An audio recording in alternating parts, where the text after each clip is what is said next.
ನಮಸ್ಕಾರ ವೀಕ್ಷಕರೇ, ಚಾಲುಕ್ಯ ನ್ಯೂಸ್ಗೆ ಸ್ವಾಗತ. ನಾನು ಪ್ರಸನ್ನ ದೊಡ್ಡಗುಣಿ. ಬಹುತೇಕ ನಿನ್ನೆ ನಡೆದಂತಹ ಡಿಸಿಸಿ ಬ್ಯಾಂಕ್ ಚುನಾವಣೆ ಮತ್ತೊಂದು ಇತಿಹಾಸವನ್ನ ಸೃಷ್ಟಿಸಿದೆ. 14 ಅಭ್ಯರ್ಥಿಗಳ ಪೈಕಿ 14 ಅಭ್ಯರ್ಥಿಗಳು ಕೂಡ ಮಾಜಿ ಸಚಿವ ಕೆಎನ್ ರಾಜಣ್ಣ ಪರವಾಗಿ ಗೆಲುವನ್ನು ಪಡೆಯುವ ಮೂಲಕ ಕೆಎನ್ ರಾಜಣ್ಣ 7ನೇ ಬಾರಿಗೆ ಅಧ್ಯಕ್ಷರ ಪಟ್ಟ ಅಲಂಕಾರವನ್ನ ಮಾಡೋದಕ್ಕೆ ಸಿದ್ಧತೆ ಮಾಡಿಕೊಂಡಿದ್ದಾರೆ. ಈ ನಡುವೆ ನಿನ್ನೆ ಬಹಳಷ್ಟು ವಿಜಯೋತ್ಸವ ಕೂಡ ನಡೆದಿದೆ. 14 ಕ್ಷೇತ್ರದಲ್ಲಿಯೂ ಕೂಡ ಕೆಎನ್ ರಾಜಣ್ಣ ಪರವಾಗಿ ಅಭ್ಯರ್ಥಿಗಳು ಗೆದ್ದಿರುವಂತದ್ದನ್ನ ನಾವು ನೋಡ್ತಾ ಹೋಗ್ತೇವೆ. ಇನ್ನು ಕೆಲವೇ ದಿನಗಳಲ್ಲಿ ಅಧ್ಯಕ್ಷ ಸ್ಥಾನದ ಚುನಾವಣೆ ಕೂಡ ನಡೆಯುತ್ತೆ. ಅದರಲ್ಲಿ ಕೆಎನ್ ರಾಜಣ್ಣ ಅವರು ಅಧ್ಯಕ್ಷರಾಗಿ ಆಗೋದು ಕೂಡ ಸತ್ಯ ಆಗಿದೆ. ಸೊ ಚುನಾವಣೆಯ ವಿಚಾರವನ್ನು ನಾವು ನೋಡ್ತಾ ಹೋದ್ರೆ ಗುಬ್ಬಿ ತಾಲೂಕಿನಿಂದ ಇಬ್ಬರು ಸ್ಪರ್ಧೆ ಮಾಡಿದ್ರು. ಅದರಲ್ಲಿ MS ಚನ್ನಮಲ್ಲಿಕಾರ್ಜುನ ಮತ್ತು HC ಪ್ರಭಾಕರ್ ಅವರು. ಬಹಳ ವಿಶೇಷ ಅಂತಂದ್ರೆ ಮಲ್ಲಿಕಾರ್ಜುನ್ ಅಲಿಯಾಸ್ ಸುರೇಶ್ ಅವರು ಚುನಾವಣೆಗೆ ನಿಂತಿದ್ರು ಕೂಡ ಚುನಾವಣೆಯಲ್ಲಿ ಅವರ ಮತವನ್ನು ಕೂಡ ಅವರು ಹಾಕಿಕೊಳ್ಳದೆ ಪ್ರಭಾಕರ್ ಅವರಿಗೆ ಹಾಕಿರುವಂತಹ ಇತಿಹಾಸ ಸೃಷ್ಟಿಯಾಗಿದೆ. ಬಹುತೇಕ ಯಾವುದೇ ಕ್ಷೇತ್ರಗಳಲ್ಲಿ ಚುನಾವಣೆ ನಿಂತರೂ ಕೂಡ ಒಂದು ಮತವನ್ನಾದರೂ ನಿಂತಿರೋರು ಹಾಕೋಬೇಕಾಗಿತ್ತು. ಆದರೆ ಈ ಚುನಾವಣೆಯಲ್ಲಿ ನೋಡ್ತಾ ಹೋದ್ರೆ ಅವರ ಮತವನ್ನು ಕೂಡ ಅವರು ಹಾಕ್ಕೊಳ್ತಾರೆ. ಪ್ರಭಾಕರ್ ಅವರಿಗೆ ಹಾಕಿರುವಂಥದ್ದನ್ನು ನೋಡ್ತಾ ಹೋದ್ರೆ ಖಂಡಿತವಾಗ್ಲೂ ಇದು ಇಡೀ ಸಂವಿಧಾನದಲ್ಲೋ ಅಥವಾ ಇಡೀ ಚುನಾವಣೆಯಲ್ಲೇ ಒಂದು ವಿಶೇಷ ಅಂತಾನೆ ನಾವು ಭಾವಿಸ್ಬೇಕಾಗತ್ತೆ. ಗುಬ್ಬಿ ಕ್ಷೇತ್ರದಿಂದ ಪ್ರಭಾಕರ್ ಅವರು 2ನೇ ಬಾರಿಗೆ ನಿರ್ದೇಶಕರಾಗಿ ಆಯ್ಕೆಯಾಗಿದ್ದಾರೆ. ಇನ್ನು ಚಿಕ್ಕನಾಯಕನಹಳ್ಳಿ ಕ್ಷೇತ್ರದಿಂದ YS ನಂಜೇಗೌಡ ಹಾಗೂ SR ರಾಜ್ಕುಮಾರ್ ಅಭ್ಯರ್ಥಿಗಳಾಗಿದ್ರು. ನಂಜೇಗೌಡರು 6 ಮತಗಳನ್ನ ಪಡೆದು ಪರಾಭವಗೊಂಡಿದ್ರೆ SR ರಾಜ್ಕುಮಾರ್ ಅವರು 16 ಮತಗಳನ್ನ ಪಡೆಯುವ ಮೂಲಕ ವಿಜಯವನ್ನ ಸಾಧಿಸ್ತಾರೆ. ಅದೇ ರೀತಿಯಲ್ಲಿ ಕುಣಿಗಲ್ ತಾಲೂಕಿನಲ್ಲಿ ಬಹಳ ಜಿದ್ದಾಜಿದ್ದಿನ ಹೋರಾಟ ಇತ್ತು. ಡಾಕ್ಟರ್ ರಂಗನಾಥ್ ಅವರು ಏನು ಶಾಸಕರಿದ್ರು ಈ ಬಾರಿ ಗೆಲ್ಲಿಸಲೇಬೇಕು ಅಂತ ಹೇಳಿ ಪಣವನ್ನ ತೊಟ್ಟಿದ್ರು. ಆದ್ರೂ ಕೂಡ ಅಲ್ಲಿ ಸೋಲಾಗಿರುವಂಥದ್ದು. ಏನು ಕುಣಿಗಲ್ ಕ್ಷೇತ್ರದಲ್ಲಿ ಮಧುಸೂದನ್ ಅವರು 8 ಮತಗಳನ್ನ ಪಡಿತಾರೆ. ಬಿ ಶಿವಣ್ಣನವರು 10 ಮತಗಳನ್ನ ಪಡೆಯುವ ಮೂಲಕ ಗೆಲುವನ್ನ ಪಡಿತಾರೆ. ಅದೇ ರೀತಿಯಲ್ಲಿ ತಿಪ್ಟೂರು ತಾಲೂಕಿಗೆ ಹೋಲಿಕೆ ಮಾಡ್ತಾ ಹೋದಾಗ KN ಮಧುಸೂದನ್ ಹಾಗೂ K ಷಡಾಕ್ಷರಿ ನಡುವೆ ಒಂದು ಏನು ಚುನಾವಣೆ ನಡೆದಿತ್ತು. ಅದರಲ್ಲಿ ಶಾಸಕರಾದಂತಹ ಷಡಾಕ್ಷರಿ ಅವರು 12 ಮತಗಳನ್ನ ಪಡ್ಕೊಂಡಿದ್ದಾರೆ. ಅವರ ವಿರುದ್ಧ ಸ್ಪರ್ಧಿಸಿದಂತಹ KS ಮಧುಸೂದನ್ ಅವರು 6 ಮತಗಳಿಗೆ ಪರಾಭವಗೊಂಡಿರುವಂತದ್ದನ್ನ ನೋಡ್ತಾ ಹೋಗ್ತೇವೆ. ಇನ್ನು ಶಿರಾ ತಾಲೂಕಿನಿಂದ SR ಗೌಡ್ರು ಹಾಗೂ GS ರವಿ ಅವರು ಚುನಾವಣೆಯಲ್ಲಿ ಸ್ಪರ್ಧೆ ಮಾಡಿದ್ರು.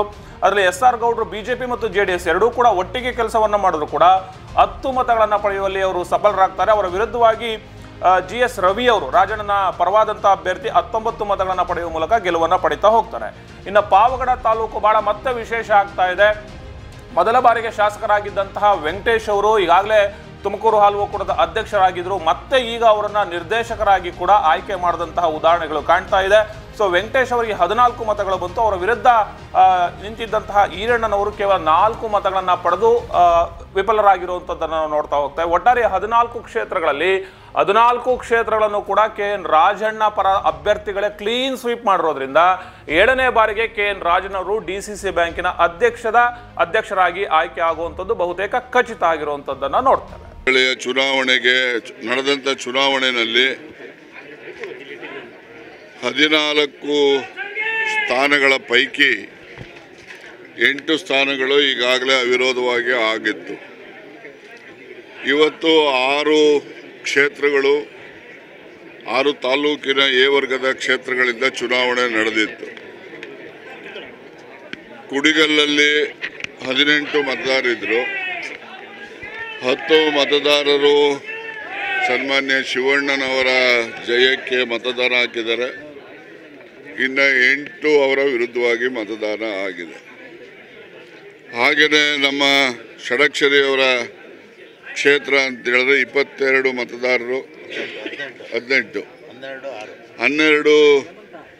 ಸನ್ಮಾನ್ಯ ಷಡಕ್ಷರಿಯವರ ಪರ ಆಶೀರ್ವಾದ ಮಾಡಿದ್ದಾರೆ. ಇನ್ನು 6 ಜನ ಅವರ ವಿರುದ್ಧವಾಗಿ ಮತದಾನ ಮಾಡಿದ್ದಾರೆ.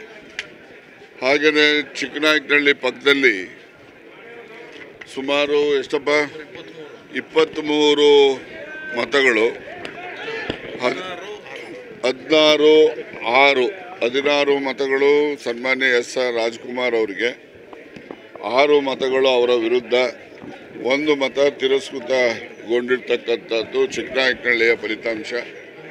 ಹಾಗೆ ನಾನು ಗುಬ್ಬಿದು ಕಡೆಗೆ ಹೇಳ್ತೀನಿ, ಮುಂಚೆ ಹೇಳೋದಿಲ್ಲ. ಮತ್ತು ಸಿರಾದ್ದು ಕೂಡ 29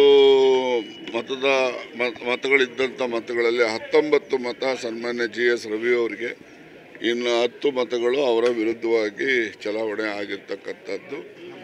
ಹಾಗೆಯೇ ನಮ್ಮ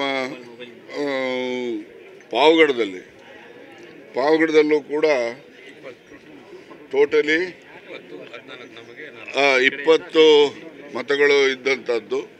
14 ಸನ್ಮಾನ್ಯ HV ವೆಂಕಟೇಶ್ ಅವರಿಗೆ, ಇನ್ನು 4 ಮತಗಳು ಅವರ ವಿರುದ್ಧವಾದಂಥ ಅಭ್ಯರ್ಥಿಗೆ, ಇನ್ನು 1 ಮತ ಬಂದು ಚಲಾವಣೆ ಮಾಡಿಲ್ಲ, 1 ಮತ ತಿರಸ್ಕೃತ ಆಗಿರ್ತಕ್ಕಂಥದ್ದು ಫಲಿತಾಂಶ. ಇದಾದ ಮೇಲೆ ಬಹಳ ವಿಶೇಷವಾಗಿರ್ತಕ್ಕಂಥದ್ದು 6 ಕ್ಷೇತ್ರಗಳಿದೆ. ಗುಬ್ಬಿ ಕ್ಷೇತ್ರದಲ್ಲಿ ಯಾರು ಸ್ಪರ್ಧೆ ಮಾಡಿದನೋ ಅಂತನೂ ಅವನು ಓಟ್ ಹಾಕ್ಕೊಂಡಿಲ್ಲ. 21 ವೋಟ್ ಇದೆಯಲ್ಲ, 21 ಮತದಾರರಿದ್ದರು, 21 ಜನನೂ ಬಂದು ಪ್ರಬಣ್ಣವ್ರಿಗೆ ಮತ ಹಾಕಿದ್ದಾರೆ.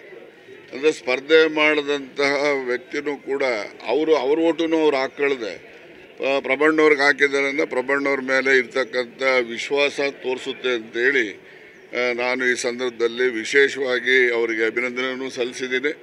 ಮತ್ತು ಅಂತಿಮವಾಗಿ ಇದೊಂದು ದಾಖಲೆ. ಇದು ಚಾಲುಕ್ಯ ನ್ಯೂಸ್, ಜನರಿಗೋಸ್ಕರ.